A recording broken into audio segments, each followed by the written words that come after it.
ಎಲ್ಲರಿಗೂ ಬೆಳಗಿನ ಶುಭಾಶಯಗಳು ಮಕ್ಕಳೇ. ಇವತ್ತಿನ ಈ ಒಂದು ತರಗತಿಯಲ್ಲಿ ನಾನು ಹೊಸ ಪಾಠ ಮಾಡ್ತಾ ಇದ್ದೀನಿ. ಪಾಠ 14, ಅಬ್ಬಾಸ್ ಹಣ್ಣಿನ ಅಂಗಡಿ. ಮಕ್ಕಳೇ, ಈ ಪಾಠವನ್ನು ಆರಂಭ ಮಾಡ್ತಾ ಹೋಗೋಣ. ನಿಮ್ಗೆ ಆರಂಭದಲ್ಲಿಯೇ ಒಂದು ಚಿತ್ರವನ್ನು ಕೊಟ್ಟಿದ್ದಾರೆ. ಆ ಚಿತ್ರವನ್ನು ಮಕ್ಕಳೇ ನೀವೆಲ್ಲ ಗಮನಿಸ್ತಾ ಹೋಗಿ. ನಿಮ್ಗೆ ಏನೆಲ್ಲ ಕಾಣ್ತಾ ಇದೆ? ಅಲ್ಲಿ ಬೇರೆ ಬೇರೆ ಹಣ್ಣುಗಳೆಲ್ಲ ಕಾಣ್ತಾ ಇದೆ. ಜೊತೆಗೆ ಒಬ್ಬ ವ್ಯಕ್ತಿ ಏನು ಮಾಡ್ತಾ ಇದ್ದಾನೆ?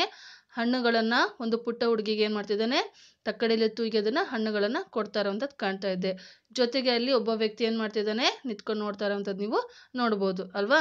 ಹಾಗಾದ್ರೆ ನಾವೀಗ ಪಾಠವನ್ನು ಶುರು ಮಾಡ್ತಾ ಹೋಗೋಣ. ಬ್ರಾಕೆಟಲ್ಲಿ ಕೊಟ್ಟಿದ್ದಾನೆ, ಶಂಕರಣ್ಣ ತಮ್ಮ ಮಗಳು ಗೌರಿಯೊಂದಿಗೆ ಅಬ್ಬಾಸರ ಹಣ್ಣಿನ ಅಂಗಡಿಗೆ ಬರುತ್ತಾರೆ. ಅಂದರೆ ಇಲ್ಲಿ ನಿಂತಿರುವಂಥ ವ್ಯಕ್ತಿ ಹೆಸರೇನಪ್ಪ ಅಂದರೆ ಶಂಕರಣ್ಣ ಅಂತ. ಜೊತೆಗೆ ಆತ ಏನು ಮಾಡಿದಾನೆ? ತನ್ನ ಮಗಳು ಗೌರಿಯೊಂದಿಗೆ ಅಬ್ಬಾಸ್ ಎಂಬುವರ ಹಣ್ಣಿನ ಅಂಗಡಿಗೆ ಬಂದಿದ್ದಾರೆ. ಹಾಗಾದರೆ ಇವರ ಮೂವರ ನಡುವೆ ಏನೊಂದು ಮಾತುಕತೆ ನಡೆಯುತ್ತೆ, ಅಂದರೆ ಸಂಭಾಷಣೆ ನಡೆಯುತ್ತೆ ಅಂತ ನಾವೀಗ ನೋಡ್ತಾ ಹೋಗೋಣ. ಸರಿನಾ?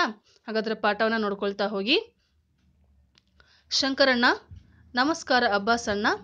ಗೌರಿ: ನಮಸ್ತೆ ಅಬ್ಬಾಸ್ ಅಂಕಲ್. ಅಬ್ಬಾಸ್: ನಮಸ್ಕಾರ ಶಂಕರಣ್ಣ, ಬನ್ನಿ. ಬಾ ಗೌರಿ, ಏನು ಬೇಕು? ಶಂಕರಣ್ಣ: ನಮಗೆ ಪರಂಗಿ ಹಣ್ಣು ಬೇಕು. ಅಬ್ಬಾಸ್: ಪರಂಗಿ ಒಂದಕ್ಕೆ 20 ರೂಪಾಯಿ. ನಿಮಗೆ ಎಷ್ಟು ಪರಂಗಿ ಹಣ್ಣುಗಳು ಬೇಕು?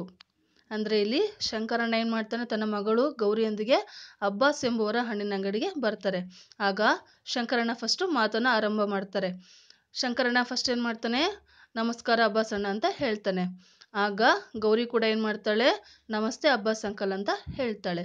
ಆಗ ಅಬ್ಬಾಸ್ ಅವರು ವಾಪಸ್ ಏನಂತ ಉತ್ತರ ಕೊಡ್ತಾರೆ ಅದಕ್ಕೆ? ನಮಸ್ಕಾರ ಶಂಕರಣ್ಣ, ಬನ್ನಿ. ಬಾ ಗೌರಿ, ಏನು ಬೇಕು ನಿಮಗೆ ಅಂತ ಅಬ್ಬಾಸ್ ಕೇಳ್ತಾನೆ. ಆಗ ಶಂಕರಣ್ಣ ಹೇಳ್ತಾನೆ, ನಮಗೆ ಪರಂಗಿ ಹಣ್ಣು ಬೇಕು ಅಂತ ಹೇಳ್ತಾನೆ.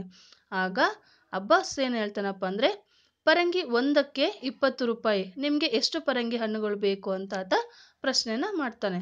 ಸೊ ನೆಕ್ಸ್ಟ್ ನೋಡ್ತಾ ಹೋಗೋಣ. ಆಗ ಶಂಕರಣ್ಣ ಹೇಳ್ತಾ ಹೋಗ್ತಾನೆ, ಒಂದು ಪರಂಗಿ ಹಣ್ಣು ಸಾಕು. ಈ ಮೋಸಂಬಿ ಹಣ್ಣಿನ ಬೆಲೆ ಎಷ್ಟು? ಅಬ್ಬಾಸ್: ಮೋಸಂಬಿ ಒಂದಕ್ಕೆ 5 ರೂಪಾಯಿಗಳು. ಶಂಕರಣ್ಣ: ಚೆನ್ನಾಗಿರುವ 3 ಮೋಸಂಬಿ ಹಣ್ಣುಗಳನ್ನು ಕೊಡಿ. ನಿಮ್ಮಲ್ಲಿ ಸೀಬೆ ಹಣ್ಣು ಇವೆಯೇ? ಬೆಲೆ ಎಷ್ಟು? ಆಗ ಅಬ್ಬಾಸ್: ನೋಡಿ ಇಲ್ಲಿವೆ. ಸೀಬೆ ಹಣ್ಣು ಒಂದಕ್ಕೆ 3 ರೂಪಾಯಿ ಮಾತ್ರ. ಎಷ್ಟು ಹಣ್ಣುಗಳನ್ನು ಕೊಡಲಿ? ಗೌರಿ: 2 ಸೀಬೆ ಹಣ್ಣು ಸಾಕು ಅಲ್ಲವೇ ಅಪ್ಪ? ಶಂಕರಣ್ಣ: 2 ಸೀಬೆ ಹಣ್ಣು ಕೊಡಿ. ಇವು ಇಷ್ಟೇ ಸಾಕು. ಒಟ್ಟು ಎಷ್ಟು ರೂಪಾಯಿ ಆಯಿತು? ಅಬ್ಬಾಸ್: ಎಲ್ಲ ಸೇರಿ 41 ರೂಪಾಯಿ ಶಂಕರಣ್ಣ. ಶಂಕರಣ್ಣ: ಇಗೋ, ಹಣವನ್ನು ತೆಗೆದುಕೊಳ್ಳಿ. ಆ ಹಣ್ಣುಗಳನ್ನು ಈ ಬಟ್ಟೆಯ ಚೀಲದಲ್ಲಿ ಹಾಕಿಬಿಡಿ. ಅಬ್ಬಾಸ್: ಸರಿ. ಇಲ್ಲಿ ನೋಡಿ, ನೀವು ಕೇಳಿದ ಎಲ್ಲ ಹಣ್ಣುಗಳನ್ನು ಹಾಕಿದ್ದೇನೆ. ಹಣ್ಣುಗಳು ಬೇಕಾದಾಗ ಬರ್ತಾ ಇರಿ. ಶಂಕರಣ್ಣ: ಶಂಕರಣ್ಣ: ಹಾಗೆಯೇ ಆಗಲಿ ಅಬ್ಬಾಸ್ ಅಣ್ಣ, ಬರುತ್ತೇವೆ.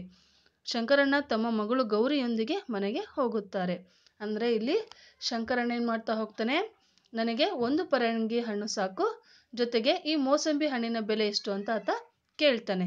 ಆಗ ಅಬ್ಬಾಸ್ ಹೇಳ್ತಾನೆ, ಮೋಸಂಬಿ ಒಂದಕ್ಕೆ 5 ರೂಪಾಯಿ ಅಂತ ಹೇಳ್ತಾನೆ. ಆಗ ಶಂಕರಣ್ಣ ಉತ್ತರಿಸ್ತಾನೆ, ಚೆನ್ನಾಗಿರುವಂಥ 3 ಮೋಸಂಬಿ ಹಣ್ಣುಗಳನ್ನು ಕೊಡಿ. ನಿಮ್ಮಲ್ಲಿ ಸೀಬೆ ಹಣ್ಣು ಇದೆನಾ ಅಂತ ಕೇಳ್ತಾನೆ. ಜೊತೆಗೆ ಅದರ ಬೆಲೆ ಎಷ್ಟು ಅಂತ ಕೇಳ್ತಾನೆ. ಆವಾಗ ಅಬ್ಬಾಸ್ ಹೇಳ್ತಾ ಹೋಗ್ತಾನೆ, ನೋಡಿ ಇಲ್ಲಿವೆ. ಸೀಬೆ ಹಣ್ಣು ಒಂದಕ್ಕೆ 3 ರೂಪಾಯಿ ಮಾತ್ರ. ನಿಮ್ಗೆ ಎಷ್ಟು ಹಣ್ಣು ಕೊಡಲಿ ಅಂತ ಅಬ್ಬಾಸ್ ಕೇಳ್ತಾನೆ. ಆಗ ಗೌರಿ ಹೇಳ್ತಾಳೆ, 2 ಸೀಬೆ ಹಣ್ಣು ಸಾಕು ಅಲ್ಲವೇ ಅಪ್ಪ ಅಂತ ಆಕೆ ತನ್ನ ತಂದೆಯನ್ನು ಶಂಕರಣ್ಣನ ಕೇಳ್ತಾಳೆ. ಆಗ ಶಂಕರಣ್ಣ ಹೇಳ್ತಾನೆ, 2 ಸೀಬೆ ಹಣ್ಣು ಕೊಡಿ. ಇವು ಇಷ್ಟೇ ಸಾಕು. ಒಟ್ಟು ಎಷ್ಟು ರೂಪಾಯಿ ಆಯಿತು ಅಂತ ಆತ ಕೇಳ್ತಾನೆ. ಆಗ ಅಬ್ಬಾಸ್ ಹೇಳ್ತಾನೆ, ಎಲ್ಲ ಸೇರಿ ಒಟ್ಟು 41 ರೂಪಾಯಿ ಆಯಿತು ಶಂಕರಣ್ಣ ಅಂತ ಹೇಳ್ತಾನೆ. ಆಗ ಶಂಕರಣ್ಣ ಹೇಳ್ತಾನೆ, ಹೀಗೋ ಹಣವನ್ನು ತೆಗೆದುಕೊಳ್ಳಿ. ಆ ಹಣ್ಣುಗಳನ್ನು ನೀವು ಈ ಬಟ್ಟೆಯ ಒಂದು ಚೀಲದಲ್ಲಿ ಹಾಕಿಬಿಡಿ ಅಂತ ಶಂಕರಣ್ಣ ಹೇಳ್ತಾನೆ. ಆಗ ಅಬ್ಬಾಸ್: ಸರಿ, ಇಲ್ಲಿ ನೋಡಿ, ನೀವು ಕೇಳಿದ ಎಲ್ಲ ಹಣ್ಣುಗಳನ್ನು ನಾನು ಹಾಕಿದ್ದೇನೆ. ಹಣ್ಣುಗಳು ಬೇಕಾದಾಗ ನೀವು ಇಲ್ಲಿಗೆ ಬರ್ತಾ ಇರಿ ಅಂತ ಅಬ್ಬಾಸ್ ಹೇಳ್ತಾನೆ. ಆಗ ಶಂಕರಣ್ಣ ಹೇಳ್ತಾನೆ, ಹಾಗೆಯೇ ಆಗಲಿ ಅಬ್ಬಾಸ್ ಅಣ್ಣ, ಬರ್ತೀವಿ ಅಂತ ಆತ ಹೇಳ್ತಾನೆ.